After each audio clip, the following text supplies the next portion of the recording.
talented, wealthy young athlete who's 6'5". He's got his choice of babies mamas, and he's making quite a few. He's populating quite the world quite a bit, and he was in the news recently because he made this interesting decision as it pertained to child support with a woman that he did you know he got busy with. And I think that I listened to it and I said, this is interesting. Let me think about this, right? And so I thought that what would be fun is to kind of analyze this from a nerdy finance perspective and really help you understand what I saw. So anyway, give me 1 second here. I'm sending out the text. All right, and if you want to be on the text list, of course, just text the word morning to the number 87948. Or if you live in another country, you can go to drboyceelevate.com or text morning to 87948 and you'll get an invitation. All right, so Anthony Edwards did something that was really novel and interesting and unique, and there's a lot of conversation about it. And I don't know if anybody of y'all heard about this, but what he did was he basically said, let me just pay all my child support now. Let me just pay all my child support in advance, right? So he said, look, rather than me paying you X number of dollars per month for the next, X number of years, let me just give you $1.08 million. Let me give you $1,080,000, and then you can't ask me for any more money at all, right? So I'm gonna give you $1 million. We're good. It's done. You know, whatever, right? So, if you take that amount of money, I'm going to do some math here. Let's do some math. And you divide it over 18 years, that's $60,000 a year. You divide it over 12 months, that's $5,000 a month. So let's write that number down, $5,000 a month. Okay. So I want to start off. So given that Anthony Edwards, this NBA star, makes this deal with his child's mother and says, I'm going to give you in advance $5,000 a month or $1,080,000, and then child support is over and done. How many of you feel like that's like a great deal? How many of y'all feel like that's just way to go, man? That's big money, bro. Congratulations. You just saved yourself so much money. Give me yes or no. How many of you think that was a smart move or a not so smart move? I'd like to get your thoughts on that. Okay, so I'm gonna say this. I'm gonna stay neutral until we do the analysis, and then I'll let you make another conclusion when we get done. Um, and this I thought would be an interesting opportunity to introduce you to, if you haven't really explored this, a concept called the time value of money. Now, remember, what you've heard me talk about what the most important element of investing is. Like this is the sugar in the Kool-Aid. The most important uh, part of the wealth building process is what? What drives, when we look at the mathematics behind wealth, that's what I do. I'm a finance professor, and all we did was math. Um, what variable was the driver in the wealth calculations? The number one variable. Was it how rich you were, or how much money your parents gave you? Was it how much money you make? Um, was it interest rates? No, it was time. Time is the driver. Time is the sugar in the Kool-Aid. And if you've ever drank Kool-Aid with no sugar, you know what I'm talking about. If it ain't got sugar, then it ain't Kool-Aid. I'm sorry, white people and healthy people. Right? If you ain't got no sugar in the Kool-Aid, then I'm not coming to your house. At least not when I was 8 years old. 8 years old, sugar with no Kool-Aid with no sugar. That's insanity. That's a mental illness. So the sugar in the Kool-Aid is time. Time drives wealth. So the time value of money reflects the fact that $1 million today is not the same as $1 million tomorrow. In fact, there's another example of a deal. I think Allen Iverson made a deal where Reebok, said something like, wait until you're 50 years old and we'll give you however many millions of dollars. I don't know if it was 20 million or 30 million or something like that. And everybody was sort of applauding the intelligence behind that deal, which might have been a good deal for an Allen Iverson because Allen was probably going to waste the money. Allen did not have the healthiest financial habits when he was an NBA player. The stories were kind of ridiculous. I think he spent a lot of time in the casino, which is a great way to go broke. Also, he would, from what I remember reading, I don't know how, you can't believe everything you read, but they said that he would buy a wardrobe in one city and then leave all the clothes in that city and then go get another wardrobe in another city, right? He would just kind of mix it up like that. So here's the deal. So when you're talking about wealth and money and what money actually represents, you have to factor in time, the time value aspect. If you don't, then you're going to kind of miss the whole picture. So let's circle back to Anthony Edwards. Anthony Edwards is he paid his child's mother $1,080,000 and said, "Here's your money. We're done. Have a nice life," right? And I looked at the comments, and a lot of people said, "Good job. That was so smart. That was a great move." And I'm not disagreeing with that at all. I mean, you could make that argument for sure. But let's really look at it from a complete perspective. Let's look at this. This is financial consciousness training that we do every morning. And I want you to look at it from a financially conscious standpoint. By first of all, at least understanding that um, that $1 million today is not the same as $1 million tomorrow. So here's where we can go with this. So $1,080,000 is basically $5,000 a month, and he's paying $5,000 a month in advance. One way to really measure how much money he really gave away is to not just look at how much money he gave away, is to look at something that I talk about in my book, The Ten Commandments of Black Economic Power, which is called financial fertility. And financial fertility is built on the idea that money is supposed to be fertile. Your money's supposed to, bring back friends. It's supposed to work for you. It's supposed to reproduce just like a human being reproduces and has kids. So if I, theoretically, let's say, for example, somebody, let's say in South Side Chicago, little kids get shot sometimes. Let's say a 12-year-old gets shot in a drive-by. That you could say that one person died, but really, if you look at it from a fertility standpoint, you realize that that 12-year-old boy was going to grow up and have kids, and those kids are going to have kids, and those kids are going to have kids. So you killed a bloodline. Do you understand? You killed a you that's you it's almost genocidal because if you were to do the math and multiply the number of descendants that might come from that person, let's say that that guy has five kids and those kids have three kids and those kids have three kids, you could be talking about 150 people 100 years from now that won't exist because that one child died. Do you get what I'm saying, or do I sound trippy? I want to make sure we're together. Give me a yes in the chat if you're following the logic here. Do you understand? Right? And I want you to see this because that's another term in economics. They call these ripple effects. Ripple effects are like butterfly effects. Basically, one person, one situation has a multiplier where it affects a lot of other situations. So money has a natural multiplier to it unless you kill it, unless you commit financial genocide, right? If you kill your dollars, then the dollars cannot reproduce. The black dollar, for example, the reason black wealth is so low is because we don't sort of embrace the idea of sort of protecting the sacred idea of financial fertility, right? If we did, then what would happen is a dollar would come in our community and would circulate and bounce around like it does within the Jewish community or in the Asian community, right? A dollar would become $5 or $6 because it would get used over and over again. But instead, sometimes we'll take the Allen Iverson approach, which is the dollar comes in, the dollar's gone. And then you got to go make another dollar because you just killed the bloodline of that dollar bill. That money cannot multiply, it cannot fertilize, it cannot reproduce because just like that little 12-year-old boy who gets shot in the south side of Chicago, you ended his life before it even really began. So here's where I'm going with this.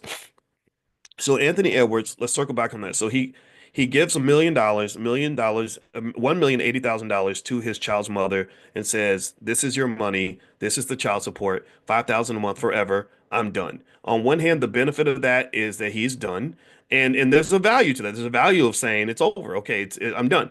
Now the downside of that is this. Here's what I want you to consider. Let's assume that Anthony says, "No, no, no, no, no. I don't want to. I don't want to pay all my child support now.